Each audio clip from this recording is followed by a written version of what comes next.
The US and its allies are packing their bags, ready to head out of Afghanistan next year, though they'll be leaving behind a deadly legacy. Since the start of the war on terror 12 years ago, the drug industry there has simply thrived. And it's not only for internal use. Afghan-made narcotics are being steadily appearing all over the world and have killed at least 1 million people. This report goes to RT's Gayane Chichikan. A war that kills without weapons, silently, with heroin. Its production has increased 40 times in Afghanistan since NATO started its war on terror in 2001. Before that, the Taliban, as brutal as they were, had enforced a ban on poppy growing. They declared it was against their religion, so heroin production was very low. When the US and allied forces invaded the country, they allowed Afghans to grow poppies. They saw it as a way to win locals' hearts and minds. The US and allied forces have maintained that opium production provides a livelihood for Afghan farmers, but it's been destroying their lives, the lives of thousands of children. Around 300,000 Afghan children are now drug addicts. My colleague visited one family in Afghanistan. 3 mothers, all 3 addicted to opium, heroin, and marijuana. They blow opium in the face of their children to make them fall asleep so that the grown-ups can cater to their own addiction.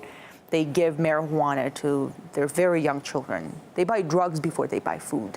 Here's what their daughter said. My mother told me, let's go to the bazaar. I want to buy something for you.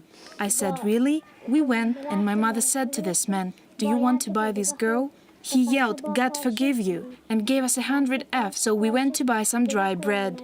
Another day, my mom needed money and took my sister. We were crying so much. Then she tried to sell me again. I begged her not to. And she said that if I go to people's houses and beg, then she'll keep me. So that's what I do.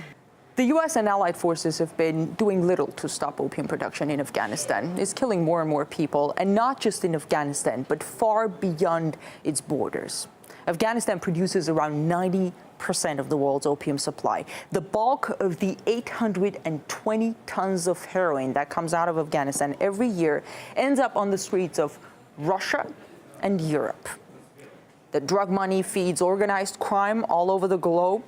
Kosovo drug dealers, for example, have become a predominant crime group in Europe. That is because 70% of heroin that goes to Europe goes through the Kosovo Channel. In the meantime, opium production is growing in Afghanistan. Last year, they expanded poppy cultivation by almost 20% compared to the prior year. And also, what kind of a nation building was that when it's clear for these Afghan children, it was anything but that?